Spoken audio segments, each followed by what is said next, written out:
Anisa Bhute has asked, quoting from Ashtavakra Gita, chapter 1, verse 14.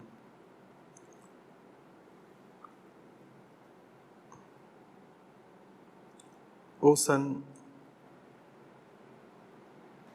you have become habitual of thinking, I am body since long. Experience the self, and by this sword of knowledge, cut that bondage and be happy. Ashtavakra Gita, chapter 1, verse 14. Dear Acharya Ji, in the verse above it is mentioned that one is constantly identified with the body. I feel I am deeply identified with the body most of the time. How do I start detaching myself from this body identification? Being a woman, I find it more difficult because of the social and physical conditioning. But listening to you, Acharya Ji, I now feel that there is some way to go beyond it, and you are pointing at that.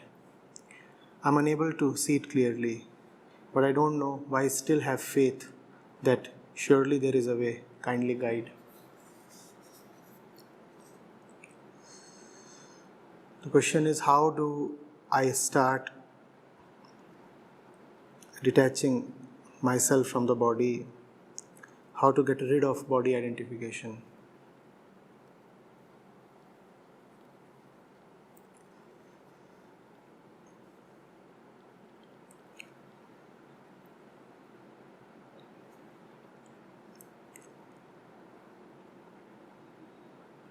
You can have a small vessel, Anisa, which contains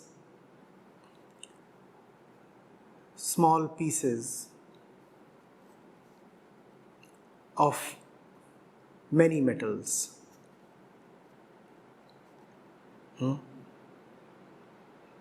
Iron, aluminium, nickel, copper.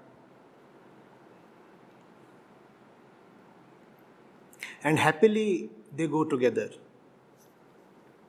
They are all kept in the same vessel. They have been coexisting since long. And being in the company of each other, they have all started appearing as one, very, very similar.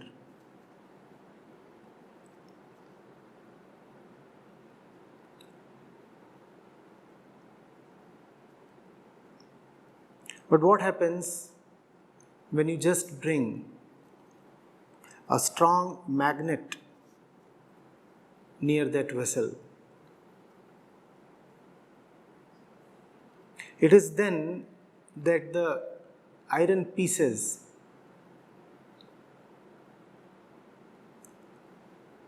just lose their old company and rise towards the magnet. And now the difference between iron and the others is very clear.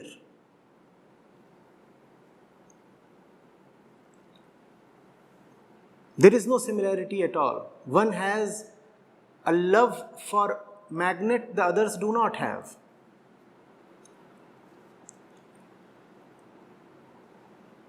But this difference becomes clear only when a magnet is around. Otherwise, iron and copper and zinc will all hang around as if they belong to the same fraternity. You require a strong magnetic pull to disrupt their bonhomie. Unless that magnetic pull is there, iron will keep feeling that aluminium is my best friend. The moment the magnetic field engulfs The iron piece and others, the iron piece comes to know that aluminium, copper, zinc, they are all nothing. The destiny of iron is to be with the magnet. Be with the magnet and turn magnetic in due course. So you see, as long as your intentions and the body's intentions are one, you will have no way to clearly see that you and body are not one. Understand this. As long as your intentions and the body's intentions are one, how will you see that you are not the body? What the body is asking for, you too are asking for. The direction that the body is going towards, you too are moving in that direction. There is no way to figure out that no, these two entities, the body and the self, are not one. It is only in the presence of something, somebody,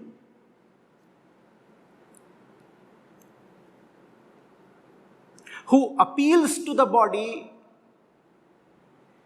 but not to the self, or the presence of something or somebody who appeals greatly to the self but not at all to the body, that you will come to see the distinction. Otherwise, there is no way. If you are not close to a magnet, you will keep feeling that copper is your brother.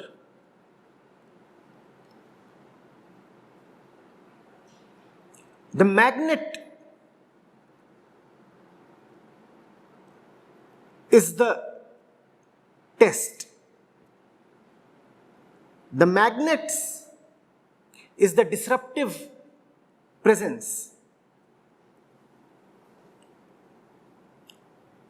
The magnet clears all doubts in the copper's mind. The magnet pulls, and the copper feels no pull at all. And iron says, this bugger, he has been with me as my friend, as my family since so long. He is referring to aluminium and copper and all these others. And he feels no attraction towards the one I feel inexorably pulled towards. How can he be my friend or family? The magnetic field beckons. I find myself helpless in front of it, but all these similar looking ones surrounding me behave as if nothing has happened. They know no love. It is then that the distinction is established beyond doubt.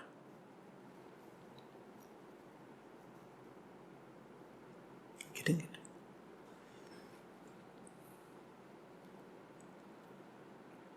You have to enter situations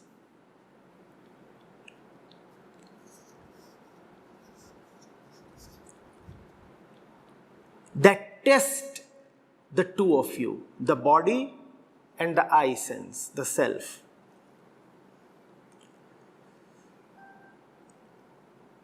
Yesterday we were talking of the iron statue and the wax statue, and the two can look exactly the same, and the two can keep going around merrily. Oh, we belong to the same class. It is in the presence of heat that the two will learn how dissimilar they are. Unless you turn up the heat, how will you know the difference? You have to turn up the heat.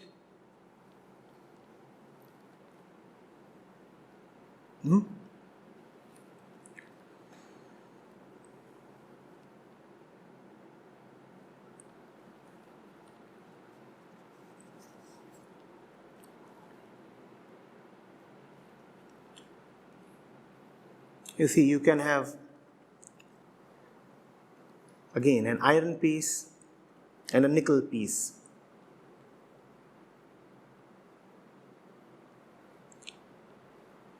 Somehow joined together through welding or some other technique.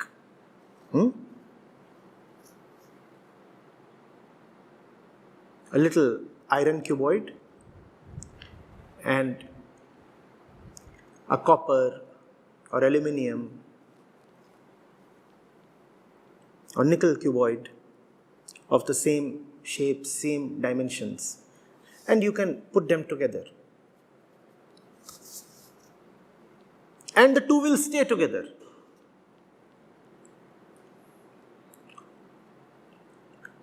It will appear that they are now happily joined. But raise the temperature. The coefficient of expansion of iron is very different from that of aluminium. The moment you raise the temperature, this joint block starts getting distorted, because one expands more than the other. The two have been put together, but the moment you raise the heat, you find that one of them is behaving differently compared to the other, so this joint piece starts getting distorted. It starts getting bent. Now you know that the two are a mismatch. The two cannot go together. You have to bring in extraordinary situations. You have to bring in uncomfortable situations. Unless you bring in uncomfortable situations, the truth is not exposed. It is only when you bring in situations that are a little out of the ordinary that you come to know of the essence of an entity.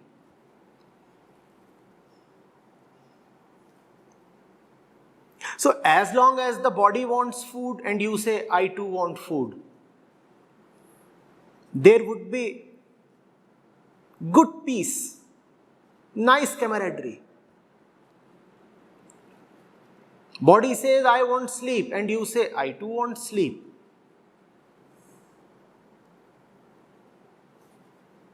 All would be gung-ho. No strains, no tensions. Because the two of you are acquiescing with each other.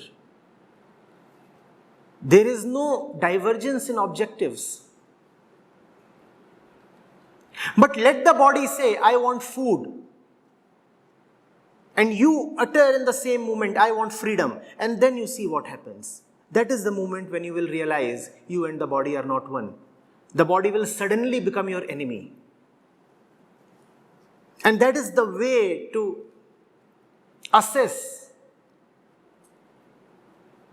the quality of company you are keeping.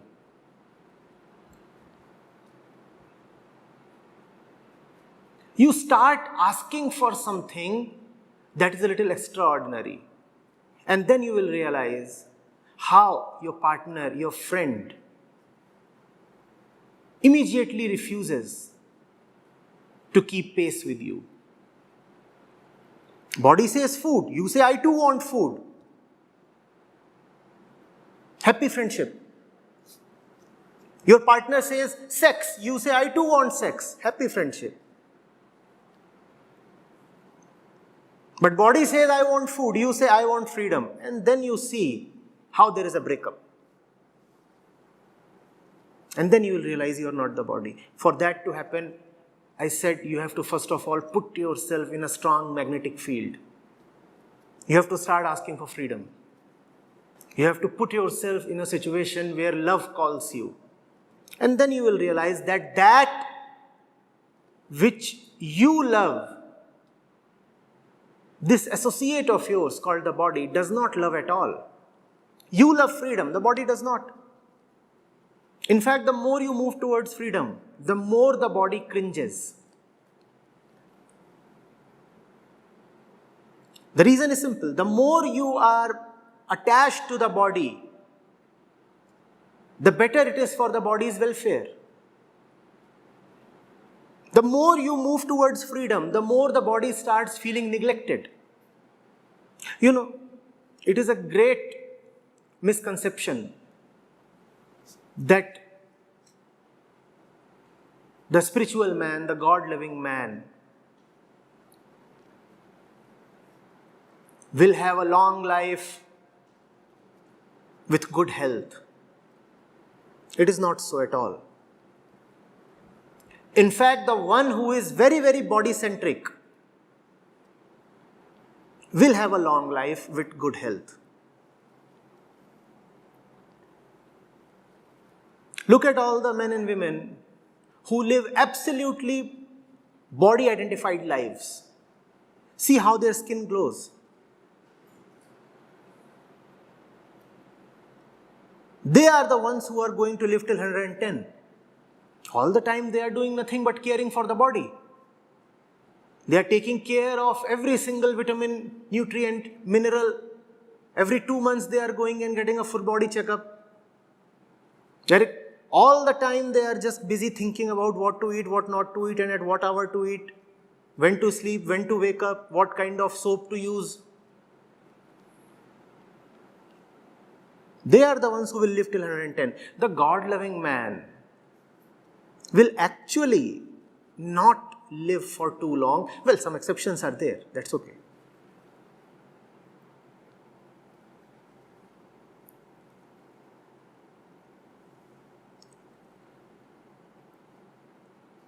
But because this misconception, the superstition is there, that the jnani or yogi will have a strong and able body. Therefore, people start feeling impressed by godmen who move around with black hair, even at the age of 60 or 70. They say, this one must be very real. Look at the glow on his face. And his hair are all black even at 65.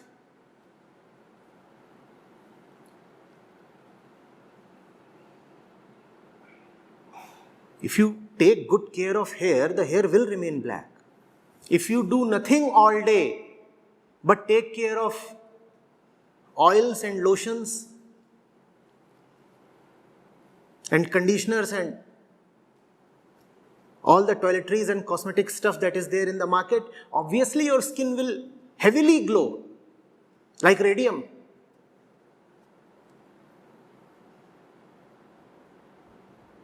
That's what the body wants. You stay identified with it and you keep doing what it wants you to do. And the body strongly reacts when you start doing what the body is not conditioned to do. No body is conditioned to go for love. No body has any intention to attain freedom. Body is not born to attain freedom, please. Body is not born to revel in love. The body is not born to understand. You know what the body is for. You know what the body likes. Have you ever gone to a doctor and the doctor's diagnosis has said that you know your body is sick because you do not have bodh or understanding? Please. Does the body ever fall sick because of lack of understanding? Does the body ever fall sick because you do not have spiritual freedom? Which means that the body does not feel bad at all if there is no understanding or illumination or freedom. If there is no freedom, the body does not feel bad at all. Had the body felt bad over lack of understanding, then all the 99% people in the world who do not understand anything at all would have remained chronically sick. Do you find them sick? No. In fact, they are bodily the most healthy and happy. This will tell you that the body has no intention at all to understand. The body has no intention at all to dive into love. The body does not want to be free. The body does not care for the truth.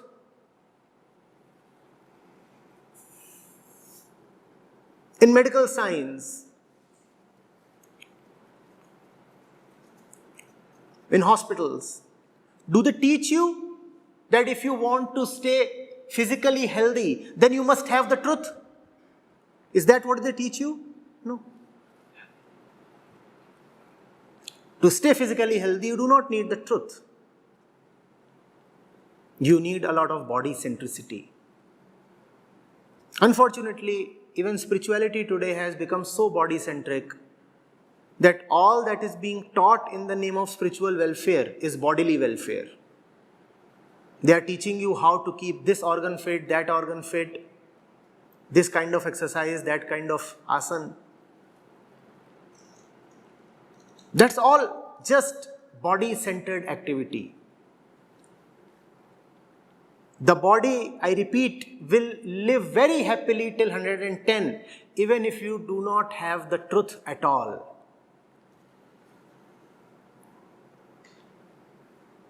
And the body will react and resist vigorously when you start diverting your energies towards the truth rather than physical upkeep. Now the body will say, what the hell is going on? Earlier you used to care so much for me, but now all your attention and energy is going towards something called truth or freedom. Now the body will strongly react. The body will say, nothing doing. We cannot move along like this. Break up. You used to give me so much attention. Now you are giving me no attention. You don't give me any time. All your time is going towards the scriptures. All your time is going towards sadhana. I just don't like this. Please, please pamper me. The moment you start moving towards the truth, there develops a strain between your relationship with the body.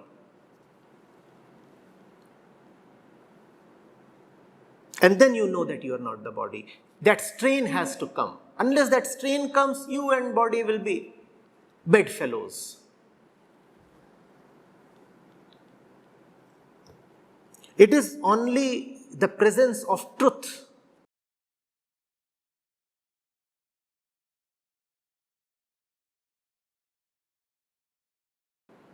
that separates the real from the unreal. Therefore, you will see, Anisa, that if somehow you are determined to stay with the body as a body identified one, then you will distance yourself from the truth. There is you, there is the body, or the one who gives you bodily company, a bodily friend, and then there is the truth. If you want to maintain this relationship with the bodily one, then you will have no option but to snap your relationship with the truth. You cannot have both. Because if you have both, then there will be an incredible strain in your relationship both ways.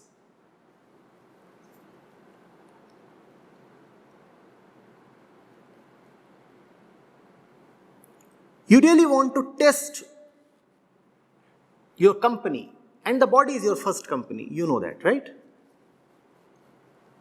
If you want to really test your company, then I say put yourself in an environment where the interests of the two of you diverge.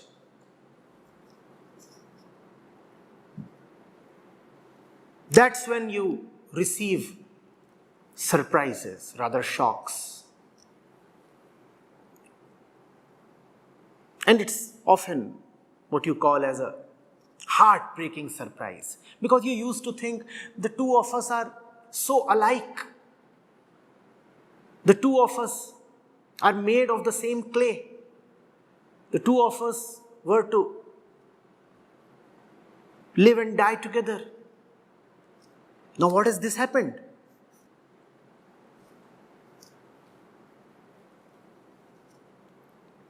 Suddenly there is a parting of ways.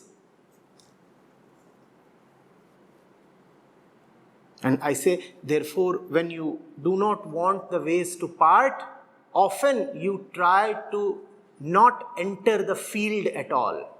Because you enter the field, and the true would be separated from the false. If you do not want to be separated, then the best way is to avoid the field itself. The body is a very happy companion. As long as you do what it wants you to do.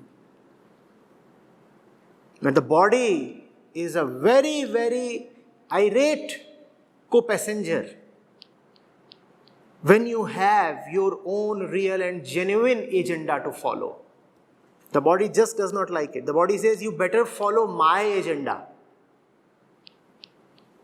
And your agenda is not merely different from that of the body. It is at odds. If you do what you must do, then you cannot do what the body wants you to do. So there cannot even be a peaceful coexistence. You cannot even say, well, we appreciate our differences, but we still live together. It is not possible. Because the two of you are not merely different, the two of you are in some way dangerous to each other.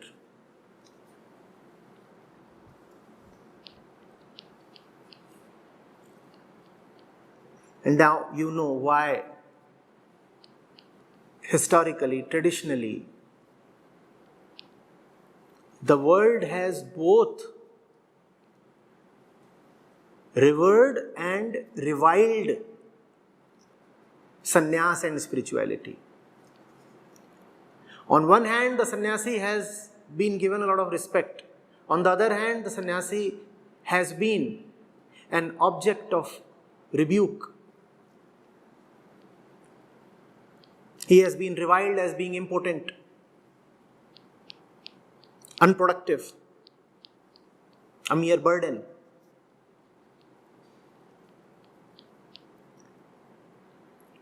Householders respect monks and seers, but the moment one from within the house seems drifting in the direction of spirituality, the entire house starts shaking. Because the houses we have are built on bodily foundations. Man and woman come together and the house is raised. And the body and the self cannot go together. Their priorities, their aims are very, very different.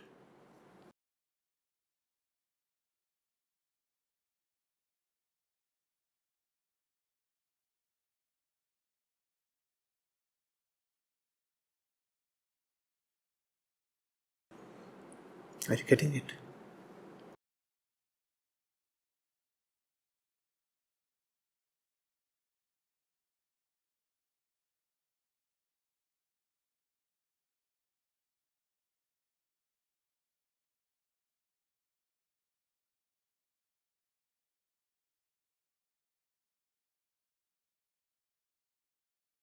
If it's just about taxiing on the runway,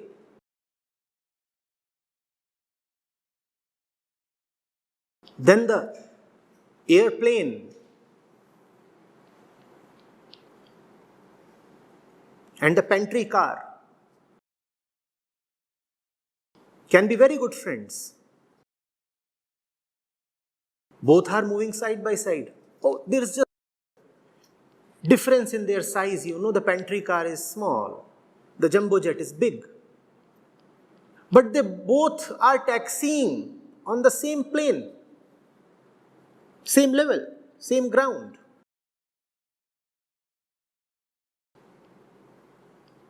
They can even get married. After all, she feeds him, no? She is the pantry car.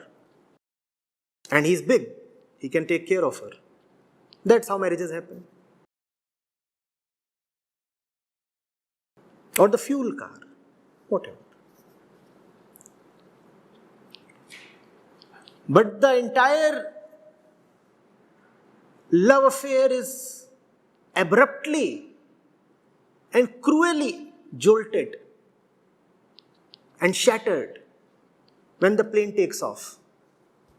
Now the pantry car is abusing and accusing him of being disloyal. You were supposed to remain on the ground along with me. If you wanted to move, the two of us could have happily moved together on the ground. You have wheels. I too have wheels.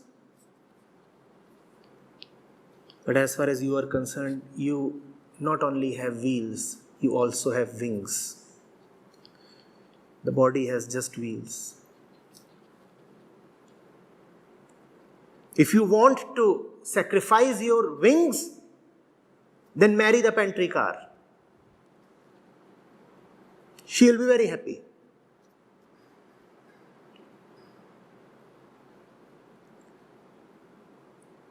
The body is the pantry car, full of food. And because she cannot fly, so she demands that you too do not fly. If you want to learn the difference between yourself and her, then take off. Take off. And then you will see how the relationship snaps.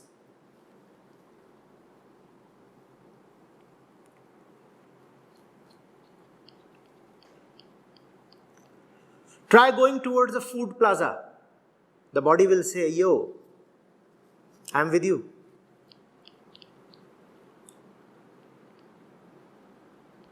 Try going towards a real temple. A real temple. And see how the body starts aching.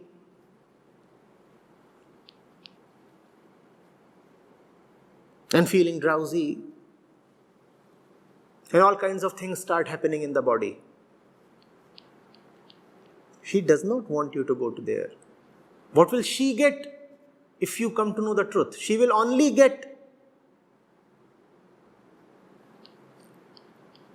neglect from you. And the body knows that. The body knows that if you go to the real temple, she will earn neglect. The moment you start going towards the real temple, something will happen. In all our camps, there definitely are cases when people do not turn up. Even after making all due preparations, they book their tickets, they take their leaves, they come and contribute in advance. They have done all that was needed to be done. They have even booked their stay and fooding, accommodation, all those things.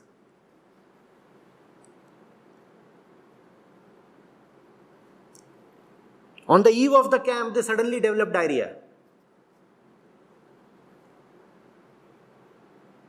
Happens every time. The body has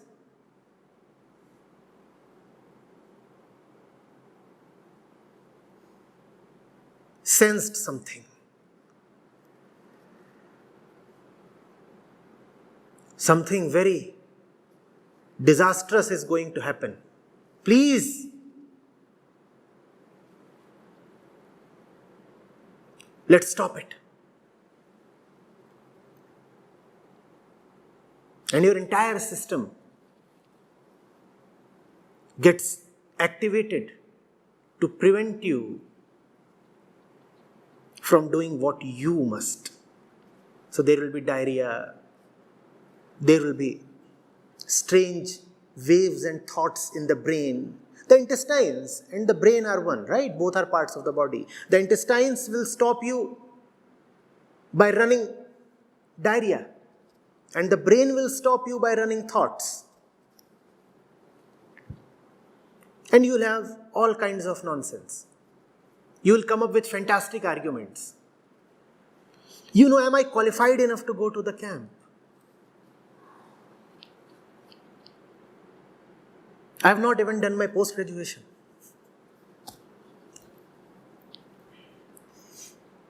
Am I qualified to go to the camp? My name starts with B. B is such a funny letter. B. I don't deserve to go to the camp.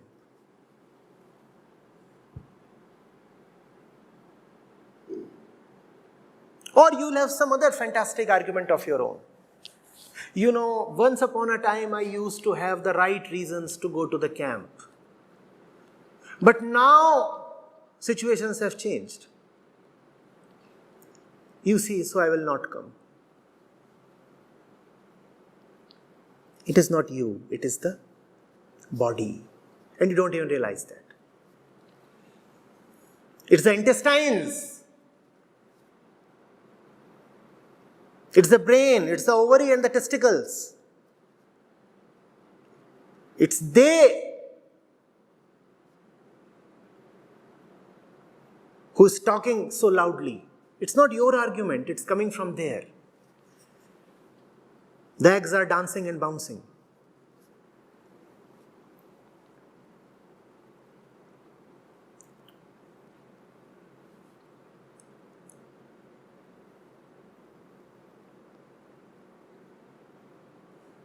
The hare and the tortoise can stay happily married.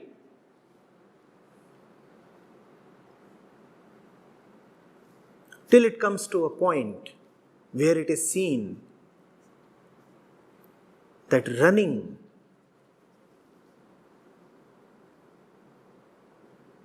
is needed. Running is urgent. Gone.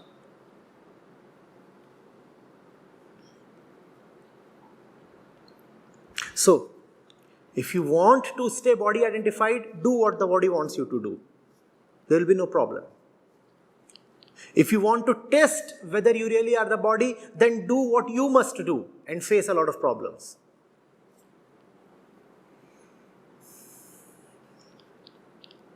In some sense, spirituality is not the art of getting rid of problems. It is the art of unearthing problems. And when problems are unearthed, it almost feels that problems have been created where there were none. Because if the problems are all lying hidden below the surface, how does that bother you? In spirituality, you unearth the problems. You dig them out. Which means that the spiritual man actually faces many more problems than the ordinary mortal. The ordinary mortal lives happily with his body, a relationship of pleasure and gratification. The spiritual man is for a very long period at odds with his body. He has a very uncomfortable relationship with the body. I know what I'm saying is squarely opposite of what you have heard about the spiritual man, that he is well settled with the body and such things, and the yogi moves around in total harmony of mind, body and soul. All that is just romantic.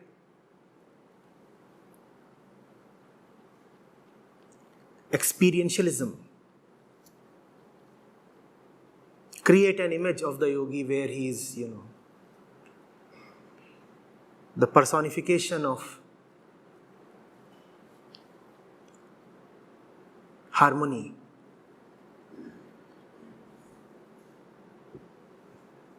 Advertising a blissful smile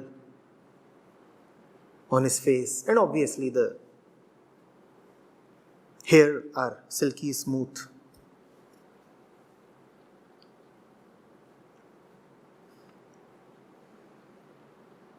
The skin is baby soft.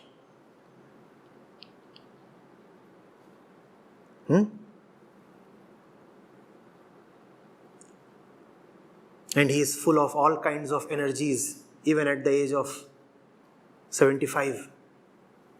You ask him to father 5 kids at one go, he still can. Let him be 75 or 85. That's the yogi, Veeravan.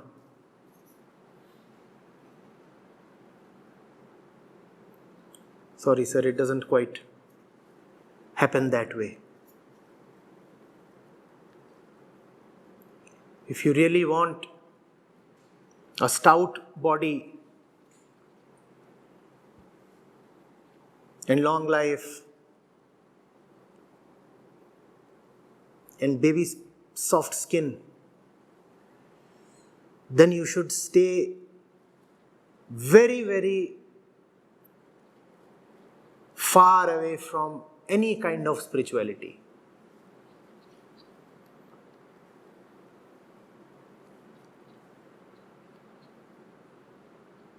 Instead of going to satsang, take membership of a spa or a beauty salon.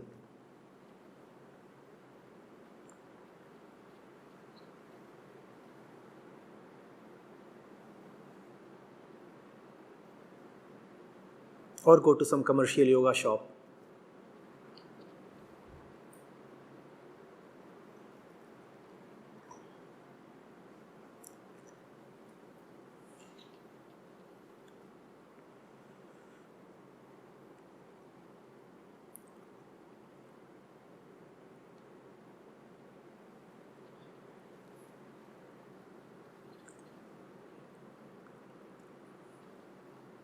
Spirituality is not about leading a happy life. It is about leading a real life. And there is a great difference there. Please understand that. Reality and happiness are very rarely coincidental. That does not mean that reality corresponds with sadness. Not with sadness, but definitely not with happiness.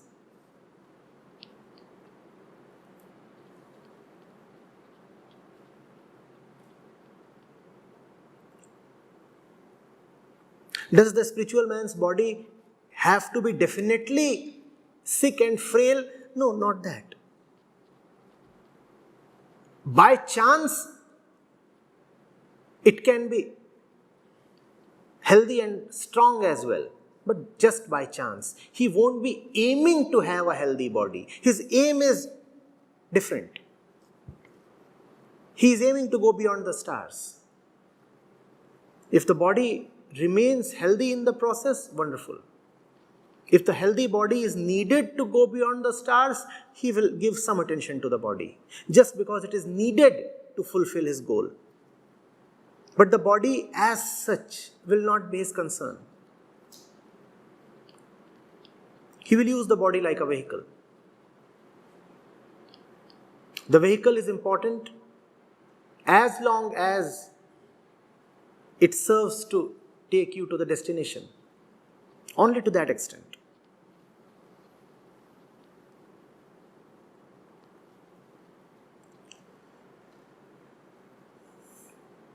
Use this method to test all your relationships, Anisa. Anybody and everybody.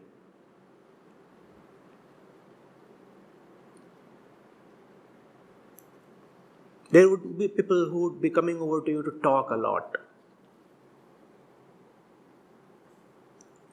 As long as you talk to them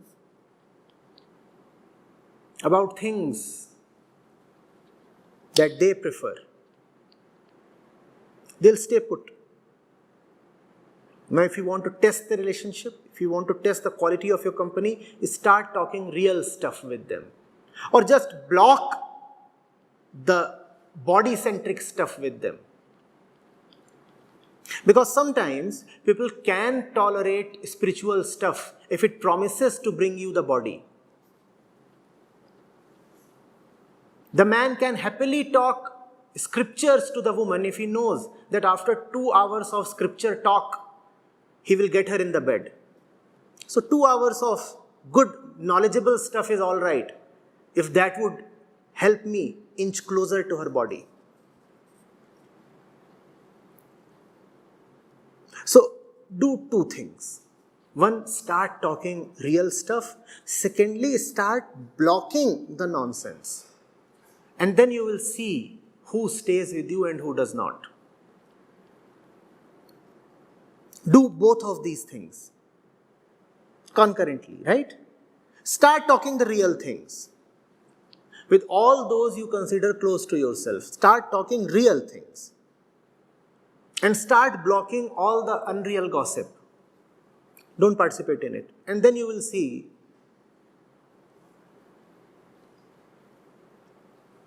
who keeps sitting and who walks away.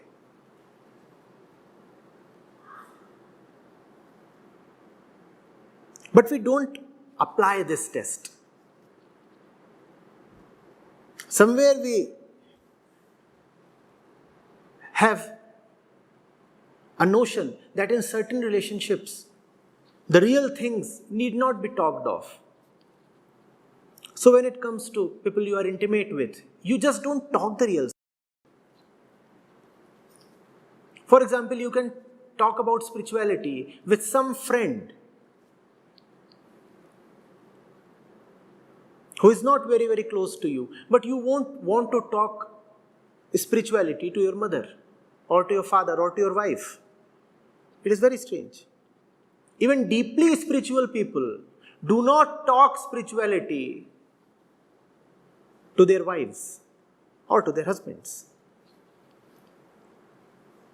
Because you know very well that the moment you bring that up in the conversation, the relationship will snap.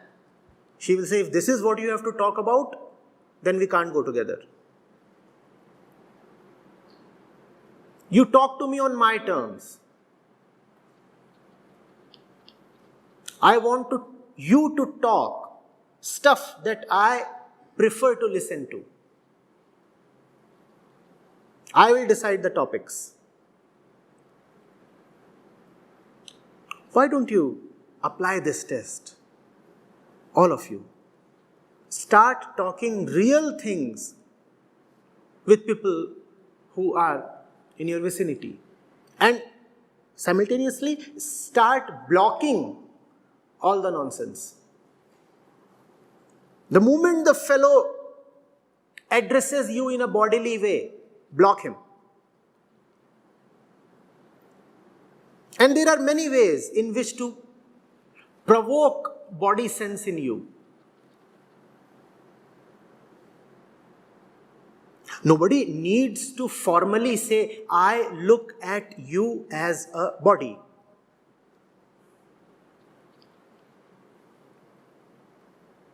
You need not formally say that. You just need to tell the girl, hey, fatty. Hey, fatty. Fatty moti. Now, what are you referring to? Is the Atma fatty moti? You are constantly reminding her that I look at you as a body. This relationship is evil.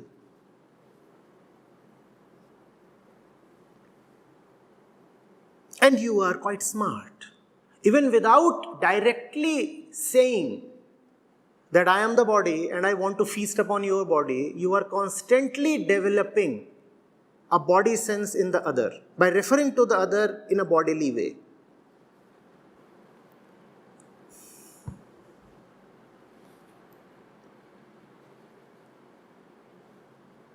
See who all refer to you in a bodily way. Avoid them.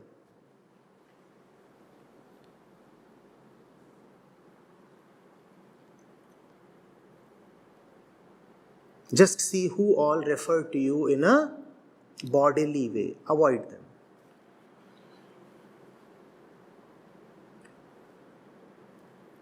Or test them. Say, fine, I don't want to avoid you. But can we discuss chapter 3 of Advait Gita tonight? Darling? And darling is all hot and up and loaded. And then you say Advait Gita. That's such a big letdown.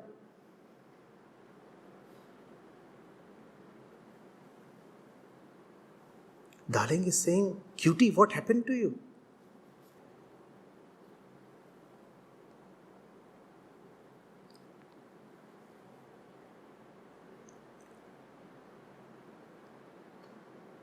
Somebody says, you are my doll.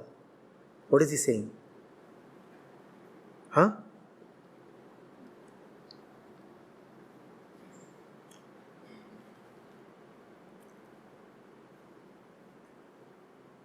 And it is so widespread and so accepted and so subtle that it just passes below your radar. You don't even detect it. How will you stop it?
You don't need to chase the party animals away.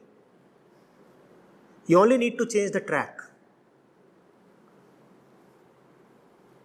Bring on Kabir Sahib or some Ravindra Sangeet. You need not be actively shouting at them, go away, go away. You are drunk.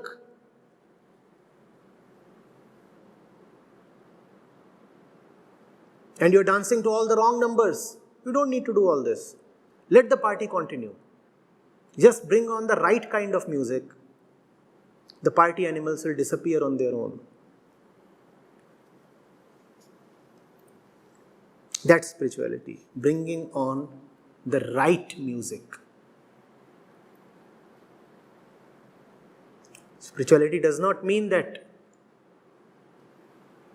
the music will vanish.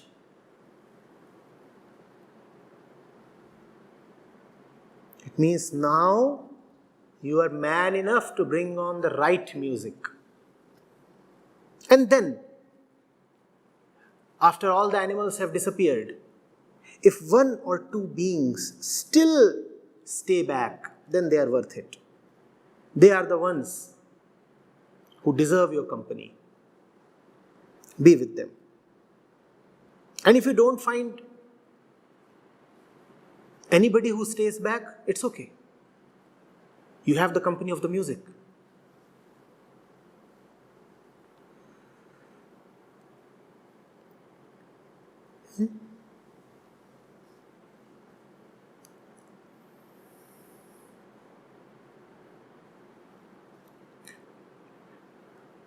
Treat the body as a companion and see how this companion behaves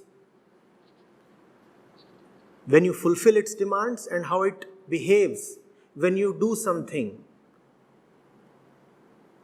that is for your own welfare.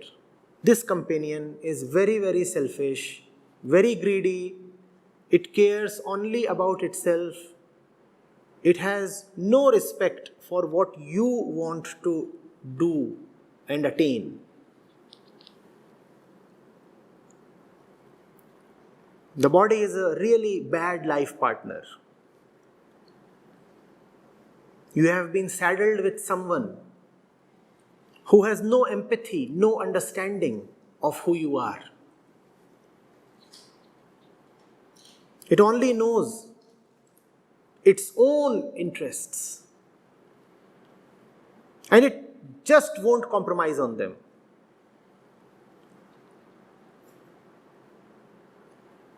You have an exam tomorrow morning, and right now the body wants to sleep. The body has no empathy at all for your objectives. You very well know that you have an urgent task at hand, but the body is yelling for food.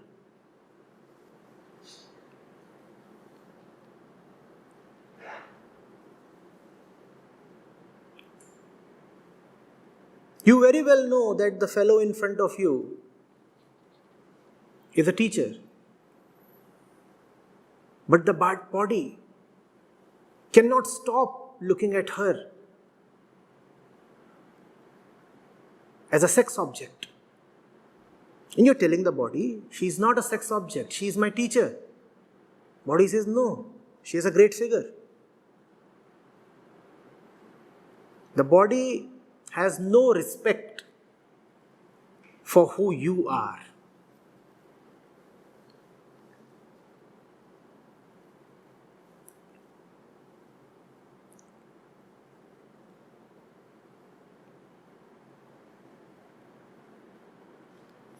That's why I keep saying that the first tragedy is birth itself.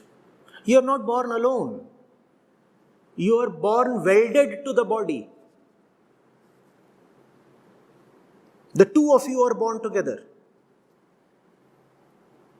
And the two of you cannot go together.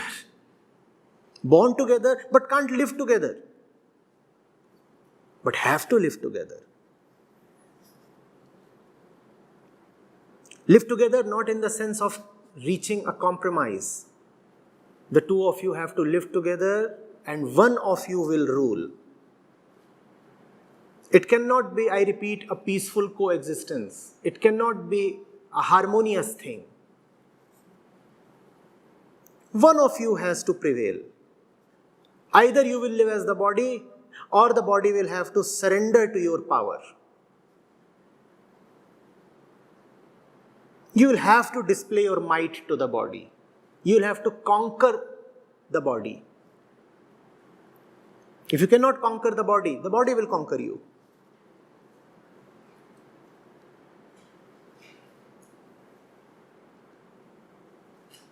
I repeat, if you cannot conquer the body, you will have to be enslaved.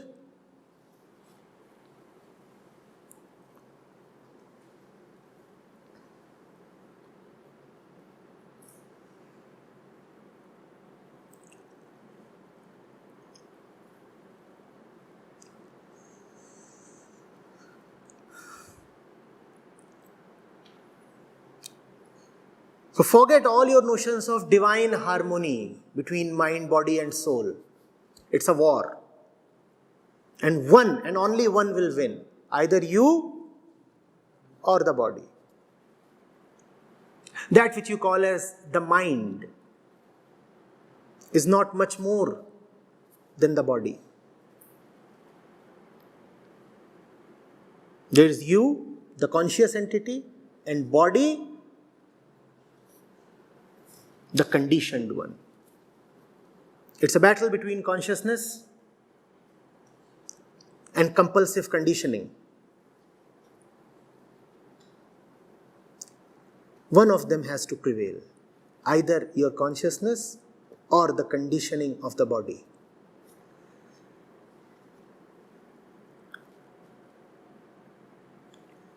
Spirituality is war. You are being trained to fight and win.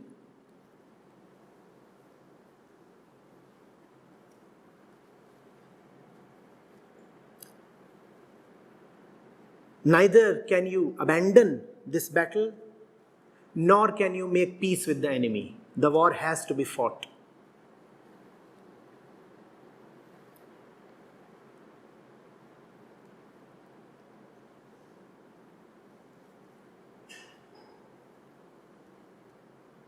But if you can fight the war and win it, then I tell you, the body is a useful slave. A very good slave, if it starts obeying your commands.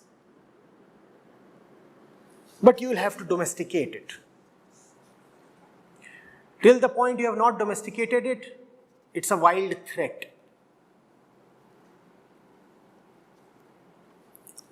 You will have to turn the wild wolf into a pet dog. You will have to render it useful. And that is yoga. Yoga is about domesticating the body. That is the only way there can be harmony. Harmony cannot come by shaking hands with the enemy. In your case, in the case that is human life, harmony can come only by prevailing upon the enemy. Prevail upon the enemy, and then the enemy becomes a very useful and obedient servant. That is yoga.